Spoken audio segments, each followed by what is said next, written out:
Hello बच्चों, कैसे हैं आप सभी। आशा करते हैं आप सब एकदम स्वस्थ होंगे, मस्त होंगे। आज हम आपके लिए लेके आए हैं कक्षा 10 की विज्ञान का लेक्चर नंबर 5। पिछले लेक्चर में हमने बात की थी अम्ल, क्षार एवं लवण कितने प्रबल हैं। अम्ल, क्षार एवं लवण कितने प्रबल हैं, इनके विषय में हमने काफ़ी डिटेल में चर्चा की थी।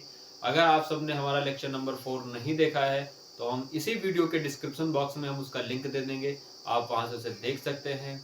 अगर आप हमारे चैनल पर नए हैं तो आप हमारे चैनल को सब्सक्राइब कीजिए ताकि जो भी वीडियो हम अपलोड करें उसका नोटिफिकेशन सबसे पहले आप तक पहुंचे। तो चलिए चलते हैं आप आज इस लेक्चर के सफ़र में एक नई शुरुआत के साथ, एक नए अंदाज के साथ, और आप सब वीडियो के अंत तक जरूर बने रहिएगा। इस वीडियो में हम काफ़ी डिटेल में चर्चा करेंगे। आपके यूपी बोर्ड में आने वाले टॉपिक्स बहुत ही बारीकी से क्लियर कराए जाएंगे। तो चलिए चलते हैं अपने इस लेक्चर की ओर। कह रहा है दैनिक जीवन में पीएच का महत्व। दैनिक जीवन में पीएच का महत्व क्या है, ठीक है। तो दैनिक जीवन में पीएच का हमारे पास बहुत सारे महत्व हैं, ठीक है। जैसे कि पहला हमारे पास टॉपिक दिया गया है, क्या पौधे एवं पशु पीएच के प्रति संवेदनशील होते हैं। क्या पौधे एवं पशु क्या पीएच के प्रति संवेदनशील होते हैं। तो हाँ, बिल्कुल संवेदनशील होते हैं। चाहे पौधा हो या फिर मानव हो, वो एक निश्चित पारस के बीच में ही कार्य करता है। बात समझ में, एक निश्चित पारस के बीच में ही क्या करता है, कार्य करता है। जैसे कि हमारा मानव शरीर है वो 7.8 पीएच पारस के पर ही क्या करता है, कार्य करता है। अगर उससे कम ज्यादा हो तो हमारे स्वास्थ्य पे क्या करता है, इफेक्ट डालता है, यानी कि कोई ना कोई हमारे शरीर में दिक्कतें होना स्टार्ट हो जाएंगी, ठीक है। तो इसमें हमारे पास एनसीईआरटी बुक में कह रहा है हमारा शरीर 7 से 7.8 पीएच पारस के बीच कार्य करता है। जीवित प्राणी केवल संकीर्ण पीएच पारस में ही जीवित रह सकते हैं। वर्षा के जल में पीएच का मान जब 5.6 से कम हो जाता है, जब जो वर्षा का पानी है उसका जब पीएच मान जो है 5.6 से कम हो जाता है तो अम्लीय वर्षा होती है। जैसे कि अम्लीय वर्षा हो गई तो नदियों में, तालाबों में जो जलीय जीव जंतु हैं उनके लिए काफी दिक्कतें होती हैं, क्योंकि वहां का जो पानी होगा वो क्या हो जाएगा, अम्लीय हो जाएगा। लेकिन वो जो काम करते हैं वो अपने एक निश्चित पीएच पर ही कार्य करते हैं, चाहे वो मछली हो या फिर जो भी तालाब के अंदर जीव जंतु रहते हैं, ठीक है, वो एक निश्चित पीएच पर ही क्या करते हैं, कार्य करते हैं। तो उनकी जो जीवन प्रणाली है वो क्या हो जाएगी, कठिन हो जाएगी जब अम्लीय वर्षा हो जाएगी, ठीक है। वो भी क्या करते हैं, फिक्स रेशियो पर क्या करते हैं, फिक्स पारस पे ही कार्य करते हैं। बात समझ में, ठीक है। तो अगला जो हमारे पास पॉइंट दिया गया है वो क्या कह रहा है, आपके बगीचे की मिट्टी का पीएच क्या है। एक अच्छी उपज, एक अच्छी फसल के लिए एक अच्छे पीएच का होना जरूरी है। बात समझ में, एक अच्छी उपज, एक अच्छी फसल के लिए हमारे खेत का जो पीएच है वो क्या होना चाहिए, नॉर्मल होना चाहिए। ऐसा नहीं कि अम्लीयता ज्यादा है, क्षारीयता ज्यादा है, तो दोनों का रेशियो क्या होना चाहिए, फिक्स होना चाहिए। तो उसके लिए हम कर क्या सकते हैं, मतलब क्या है, कैसे हम निकाल सकते हैं आपके खेत का पीएच क्या है। तो आपको करना क्या है, आपको अपने खेत से कई जगहों से मिट्टी लेना है, मिट्टी को घोलना है। जब मिट्टी नीचे चली जाए तो जो पानी आता है उस पर निथार करके पानी ऊपर आ जाएगा। उस पानी में पीएच, यूनिवर्सल जो इंडिकेटर है उसमें आप स्ट्रिप डालिएगा, जो कलर आया मिला सकते हैं कि आपके खेत की अम्लीयता ज्यादा है, क्षारीयता ज्यादा है। तो उसके लिए आपको करना क्या होगा, अगर अम्ल है तो उसमें कोई ना कोई बेस मिला दीजिए, अगर क्षार है तो उसमें कोई ना कोई अम्ल मिला दीजिए। तो उससे क्या होगा, खेत का जो पीएच होगा वो नॉर्मल हो जाएगा और एक अच्छी फसल होगी। बात समझ में, एक अच्छी फसल होगी। जो किसान लोग होंगे, ठीक है, जो गांव से बिलोंग करते हैं, उनको जरूर पता होगा कि खेत में कैसे कार्य किया जाता है और एक अच्छी फसल को कैसे उगाया जाता है, ठीक है। फिर देखिए कह रहा हमारे पाचन तंत्र का पीएच। पाचन तंत्र यानी कि अमाशय। देखिए जैसे कि हमारे पास ये अमाशय है, ठीक है, अमाशय का जो में क्या होता है, अम्ल होता है HCl। अमाशय में जो अम्ल होता है वो क्या होता है, HCl भरा हुआ होता है, जो कि खाने को अच्छी तरीके से पचाता है। पचाने में क्या करता है, मदद करता है। एक निश्चित रेशियो है पीएच मतलब कि अम्ल का। अगर आप खाना कभी कभी ज्यादा खा लेते हैं तो आपको बदहजमी यानी कि खट्टी डकारें आना शुरू हो जाती हैं। तो होता क्या है, जब हमारे पेट के अंदर जगह कम बचती है तो अम्ल ज्यादा छोड़ता है, अम्ल ज्यादा छोड़ता है ताकि उस खाने को पचा सके। और जैसे जो अम्ल ज्यादा हो जाएगा आपको खट्टी डकारें आना शुरू हो जाएंगी, आपको उल्टी हो सकती है, ठीक है। तो होता क्या है, उसके लिए आपको कर क्या सकते हैं, उसके लिए आप इसका अपोजिट एंटासिड उपयोग कर सकते हैं, इनो। एंटासिड का क्या कर सकते हो, उपयोग कर सकते हैं, मिल्क ऑफ मैग्नीशिया, ठीक है। इनो का उपयोग आप कर सकते हैं। वो अम्ल और क्षार मिलकर के क्या बना देगा, हमने आपको पढ़ाया था कि अम्ल और क्षार मिलकर क्या होते हैं, उदासीन हो जाते हैं। लवण और जल का क्या करते हैं, निर्माण करते हैं और वो उदासीन हो जाते हैं। बात समझ में? तो यहां पर क्या होगा, ये आपस में मिल करके क्या हो जाएंगे, न्यूट्रल हो जाएंगे, उदासीन हो जाएंगे। क्लियर है यहां तक? ठीक है। फिर कह रहा है पीएच परिवर्तन के कारण दंत क्षय। पीएच परिवर्तन के कारण दंत क्षय। अगर आपके मुंह का जो यानी दांतों का जो मुंह के अंदर जो पीएच है वो अगर कम हो जाएगा, अगर आपके दांतों का पीएच क्या हो जाएगा, कम हो जाएगा, यानी कि 5.5 से कम होने पर आपके दांतों का क्या होने लगेगा, क्षय होने लगेगा। अगर आपके मुंह का पीएच मान 5.5 से कम हुआ तो दंतक क्षय होने लगता है, ठीक है। और दांतों के ऊपर जो सफेद परत आपको दिखाई दे रही है, ठीक है, वो उसे हम क्या बोलते हैं, इनामेल बोलते हैं। सबसे कठोर भाग होता है इनामेल, ठीक है। तो उसका क्या होने लगेगा, क्षय होने लगेगा। उसके लिए हम कर क्या सकते हैं, एक बेस युक्त आप मंजन का उपयोग कर सकते हैं जिसमें क्षार मिला हुआ हो। उसमें हम उससे क्या करेंगे, मंजन करेंगे तो नॉर्मल रहेगा, ठीक है। खाना खाने के बाद जरूर मंजन करना चाहिए, क्योंकि जैसे आप खाना खाएंगे, खाने के कुछ ना कुछ टुकड़े आपके मुंह में जरूर रह जाएंगे। उससे क्या बढ़ेगी, बैक्टीरिया बढ़ेगी। बैक्टीरिया क्या करते हैं, अम्ल को जन्म देती है, अम्लीयता बढ़ेगी। अम्लीयता से आपके दांतों का क्षय होना शुरू हो जाएगा और आपके दांत आपके गायब हो जाएंगे, खुड़हा हो जाएंगे, ठीक है। तो उससे बेहतर यह है कि आप मंजन करते रहिए। रात्रि में आप खाना खाने के बाद जरूर मंजन करें, वरना कहानी गड़बड़ हो जाएगी, ठीक है। पशु एवं पौधों द्वारा उत्पन्न रसायनों से आत्मरक्षा, ठीक है। जैसे कि आपको कभी मधुमक्खी ने जरूर काटा होगा। मधुमक्खी जब काटती है तो अम्ल छोड़ती है। मधुमक्खी जब काटती है तो क्या छोड़ती है, अम्ल छोड़ती है। उससे क्या होती है, उस जगह पे जलन होना शुरू हो जाती है और स्वेलिंग आ जाती है। तो वहां पर हम क्या इसका अपोजिट उपयोग कर सकते हैं, अम्ल को न्यूट्रल करने के लिए हम कोई नॉर्मल सा क्षार उपयोग कर सकते हैं। जैसे कि आपके घरों में मीठा सोडा होता है, उसका हम उपयोग कर सकते हैं, लगा सकते हैं और नॉर्मल आप मतलब थोड़ा सा आपको राहत मिलेगी, ना नॉर्मल हो जाएगा, ठीक है। तो मधुमक्खी जब काटती है तो अम्ल छोड़ती है। और ऐसे ही हमारे पास एक पौधा होता है निटल का। क्या होता है, निटल का पौधा होता है जो जिसका पहाड़ी क्षेत्रों में पाया जाता है, जो मेथेनाइक अम्ल छोड़ता है। क्या छोड़ता है, मेथेनाइक अम्ल। मेथेनाइक अम्ल जब ये छोड़ेगा तो आपको जलन महसूस होगी, मतलब जलन महसूस होने लगेगी। प्रकृति का खेल है निटल का पौधा जो है, इसका प्रकृति का खेल है। जहां पर निटल का पौधा होगा उसी जगह पे इसका क्या मिलेगा, इलाज मिलेगा। एक डाक का पौधा होता है, डाक का पौधा होगा, डाक के पौधे की पत्तियां रगड़ करके आप लगाइएगा तो आपको राहत मिल जाएगी। ये पहाड़ी क्षेत्रों पे अधिकतर पाए जाते हैं। जब भी आप कभी पहाड़ी क्षेत्रों पे जाइए तो अगर आपके साथ कभी ऐसा होता है हादसा, तो आप तुरंत आप डाक का पौधा देखिएगा, तुरंत रगड़ करके लगा लीजिएगा। अगर आप डाक के पौधे को नहीं पहचानते तो हम वीडियो पर मेंशन कर देंगे, आप वहां पे आप वीडियो पे देख पाएंगे, ठीक है। ऐसा होता है, ठीक है, डाक का पौधा और निटल का पौधा। तो आशा करते हैं आपको ये समझ में आया होगा। ये पॉइंट आपको अच्छी तरीके से समझ में आएंगे तो आप इसे नोट कर लीजिए, ठीक है, इन पॉइंटों को, ठीक है। और फिर हम आगे बढ़ते हैं, साल्ट फैमिली के विषय में चर्चा करते हैं।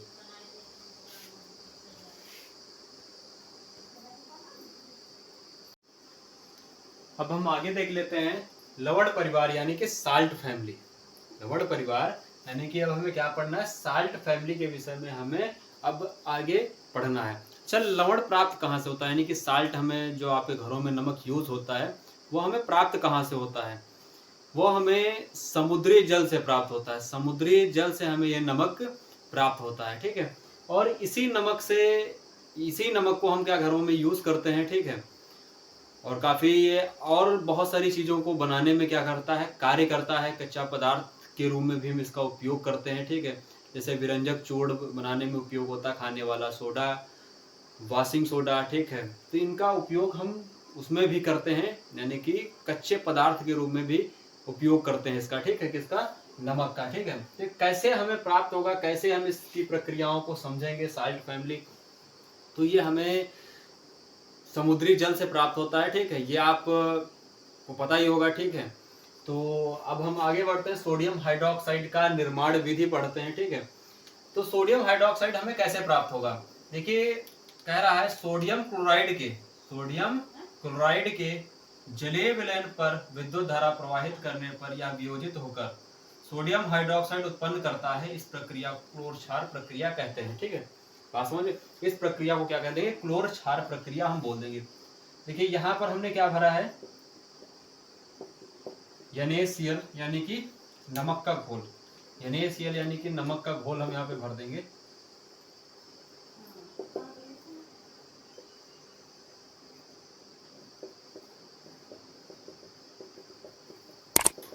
NaCl यानी कि यहाँ पर हमने नमक का घोल भर दिया है, ठीक है, ठीक है। यहाँ पे NaCl नमक का हमने जब घोल भरा, ठीक है, और फिर इसको हमने बैटरी से कनेक्ट कर दिया। बैटरी से कनेक्ट करने के बाद इसके अंदर विद्युत धारा क्या करेंगे, प्रवाहित करेंगे। विद्युत धारा प्रवाहित करने पर जो हमारे पास सोडियम क्लोराइड है, भाई इसके अंदर जल भी होगा और सोडियम क्लोराइड भी है, तो सोडियम क्लोराइड Na+Cl- में टूटेगा। किसमें टूटेगा, Na+Cl- में टूटेगा। और जो हमारे पास जल है वो H+ और OH- में क्या होगा, ब्रेक होगा, यानी कि टूटेगा, H+ OH- में टूटेगा। तो ये कैसे बनेगा, देखिए जैसे कि हमारे पास क्लोरीन है, देखिए क्लोरीन आपको पता होगा प्लस माइनस की ओर जाता है और माइनस प्लस की ओर भागता है, ठीक है। तो जो क्लोरीन है, क्लोरीन किसकी ओर जाएगा, प्लस की ओर, यानी कि एनोड की तरफ जाएगा। तो इधर से हमारे पास क्लोरीन गैस प्रवाहित हो रही है, ठीक है, और इधर से हमारे पास हाइड्रोजन गैस मुक्त होगी, यहाँ से हाइड्रोजन जुड़ेगा, ठीक है, और यहाँ से हमारे पास क्या मिल जाएगी, हमें हाइड्रोजन गैस प्राप्त हो जाएगी। और इधर से यानी कि कैथोड के साइड हमारे पास क्या प्राप्त होगा, सोडियम हाइड्रोक्साइड। कैथोड के साइड हमारे पास क्या प्राप्त होगा, सोडियम हाइड्रोक्साइड। बीच में हमने झिल्ली लगा रखी है, ठीक, बीच में हमने एक अर्धपारगम झिल्ली बोल सकते हैं, एक हमने झिल्ली लगा रखा है, ठीक है। तो यहाँ से हमारे पास क्या मिल रही है, हमें हाइड्रोजन गैस प्राप्त हो रही है, जो कि ईंधन, मार्गिन, खाद के लिए अमोनिया के रूप में इसका इस्तेमाल करता है, ठीक। क्लोरीन जो हमें प्राप्त हो रही है, जल की स्वच्छता, स्विमिंग पूल में इसका उपयोग होता है, पीवीसी रोगाणुनाशक के रूप में भी हम इसका उपयोग करते हैं, ठीक है। जो हमारे पास यहाँ पे नमक के घोल के साथ हमारे पास क्या मिल रहा है, NaOH, जो धातुओं से ग्रीस हटाने में, साबुन तथा अपमार्जक को बनाने में इसका उपयोग हम करते हैं, ठीक है। जो हमारे पास क्लोरीन है वो किसकी ओर आ रहा है, एनोड की तरफ, ठीक है, और जो हमारे पास सोडियम है वो किसकी ओर जा रहा है, कैथोड की तरफ। तो यहाँ से यह जो सोडियम है वो OH से मिलकर के क्या बना देगा, NaOH, और हाइड्रोजन गैस को यहाँ पे क्या कर देगा, रिलीज कर देगा। तो यहाँ पर हम इसकी अगर अभिक्रिया को समझें तो देखिए 2NaCl एक्वस फॉर्म में मिलेगा, हमारे पास एक्वस सोल्यूशन होगा, साथ में हमारे पास जल होगा H2O लिक्विड फॉर्म में, ठीक, क्या देगा हमें, 2NaOH प्लस H2 प्लस, बहुत छोटा हो गया, बड़ा बड़ा लिखते हैं क्योंकि दिखाई नहीं देगा, क्या मिलेगा हमारे पास, 2NaOH प्लस हाइड्रोजन गैस मुक्त होगी और साथ में क्लोरीन गैस, ठीक है, ये गैस है हमारे पास क्या हो गई, मुक्त हो गई, ठीक है। तो समीकरण हमारे पास दो उधर है, दो, ठीक है, समीकरण हमारे पास बैलेंस है। तो यहाँ से हमारे पास क्या प्राप्त हो गया, सोडियम हाइड्रोक्साइड प्राप्त हो गया। सोडियम हाइड्रोक्साइड का हम उपयोग कहाँ पे करते हैं, धातुओं से ग्रीस हटाने में, साबुन तथा अपमार्जक बनाने में, कागज बनाने में भी हम इसका क्या करते हैं, उपयोग करते हैं, ठीक है। तो ये हमारे पास है सोडियम हाइड्रोक्साइड की निर्माण विधि, कैसे हम सोडियम हाइड्रोक्साइड को बनाएंगे, ठीक है। तो साल्ट फैमिली में सबसे पहला टॉपिक हमारे पास था सोडियम हाइड्रोक्साइड का निर्माण। फिर इसके आगे हम बढ़ते हैं, ठीक है, जो हमारे पास क्लोरीन गैस निकली है और हाइड्रोजन गैस निकली है, इन्हीं का हम उपयोग करके इनको एकत्रित कर लेंगे, इन्हीं के उपयोग से हम और भी बहुत सारी चीजों का क्या करेंगे, निर्माण करेंगे। तो इसके बाद हमारे पास हम क्या बनाएंगे, विरंजक चूर्ण की निर्माण विधि हम देखते हैं, विरंजक चूर्ण का निर्माण विधि। आप इसे फटाफट नोट कर लीजिए, फिर हम आगे बढ़ते हैं। अब हम आगे देख लेते हैं विरंजक चूर्ण की निर्माण विधि, कि विरंजक चूर्ण कैसे प्राप्त होगा, कैसे हम इसको बनाएंगे। तो देखिए सबसे पहले हम इसकी रिएक्शन लिखते हैं, शुष्क बुझे हुए चूने पर, ठीक है, बुझे हुए चूने पर क्लोरीन गैस अगर हम प्रवाहित कर दें, बुझे हुए चूने के ऊपर अगर हम क्लोरीन गैस प्रवाहित कर दें तो हमारे पास क्या बन जाएगा, कैल्शियम ऑक्सीक्लोराइड। क्या बन जाएगा, कैल्शियम ऑक्सीक्लोराइड। और साथ में हमारे पास क्या प्राप्त होगा, जल प्राप्त हो जाएगा। क्या मिल जाएगा हमें, जल प्राप्त हो जाएगा। कैल्शियम ऑक्सीक्लोराइड जो है इसी को हम क्या बोलते हैं, विरंजक चूर्ण बोलते हैं। क्या बोलते हैं, विरंजक चूर्ण। तो इसको हमने कैसे बनाया, इसको कैसे बनाया, इसकी डिफिनेशन हम लिख देते हैं, लिखेंगे बुझे हुए चूने के ऊपर, बुझे हुए चूने के ऊपर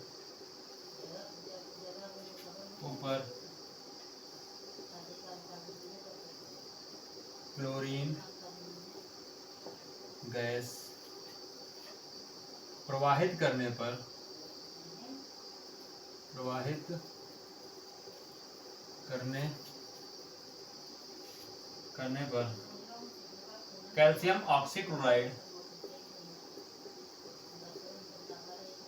कैल्शियम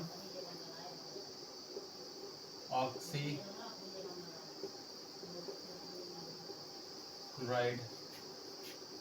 तथा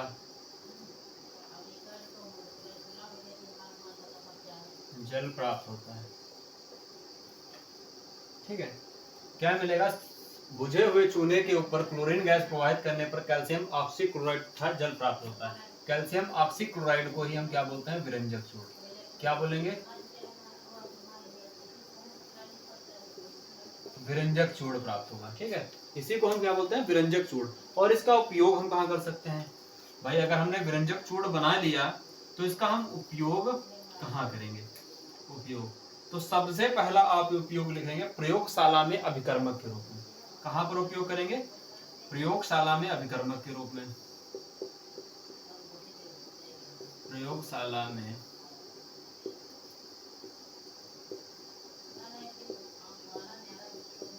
अभिकर्मक के रूप में,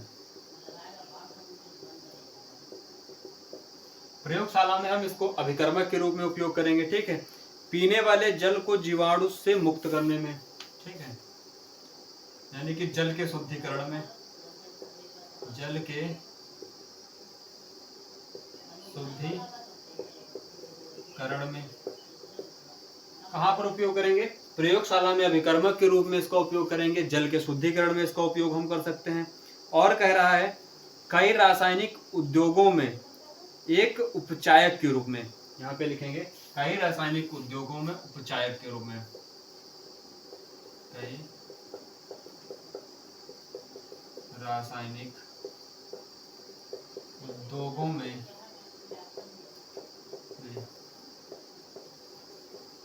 उपचायक के रूप में। ठीक है, ये पॉइंट अगर आप ऐसा इतना लिख देंगे तो जो 2 नंबर का क्वेश्चन हो जाएगा वो आपसे क्लियर हो जाएगा। ठीक, अगर आपसे पूछता है कोई पेपर में आ गया विरंजक चूर्ण, तो विरंजक चूर्ण की निर्माण विधि के लिए आप सबसे पहले बोलेंगे बुझे हुए चूने के ऊपर क्लोरीन गैस प्रवाहित करने पर हमारे पास कैल्शियम ऑक्सीक्लोराइड तथा हाइड्रोजन गैस जल प्राप्त होता है। ठीक है, ये हम इसकी विधि लिख देंगे, ये रिएक्शन दे देंगे। ठीक है, और साथ में इसके उपयोग लिख देंगे। 2 नंबर आपके पक्के हो जाएंगे। ठीक है, तो ये हमारे पास हो गया विरंजक चूर्ण हो गया। ठीक है, जल के शुद्धिकरण में, प्रयोगशाला में अभिकर्मक के रूप में, कई रासायनिक उद्योगों में अपचायक के रूप में भी इसका उपयोग किया जाता है। फिर कह रहा है उपयोग कहीं ना कहीं हम कागज निर्माण में भी करते हैं। ठीक है, कागज बनाने में लिख सकते हैं, कागज बनाने में भी इसका उपयोग होता है, कागज निर्माण में। ठीक है, तो ये पॉइंट हमने लिख दिए। ये आप अगर इतना लिख देंगे तो आपके नंबर पक्के हो जाएंगे 2। ठीक है, तो ये आप नोट कर लीजिए। और आज के इस वीडियो में हम इतना ही रखते हैं। ठीक है, जो हमारे पास शेष टॉपिक बचे हैं, बेकिंग सोडा, खाने वाला सोडा और प्लास्टर ऑफ पेरिस, इसके विषय में हम नेक्स्ट वीडियो में चर्चा करेंगे, काफ़ी डिटेल में हम आपको बताएंगे। अगर आपको हमारी वीडियो पसंद आई हो तो आप हमारी वीडियो को लाइक कीजिए, चैनल को सब्सक्राइब कीजिए तथा अपने दोस्तों के साथ शेयर करना ना भूलें।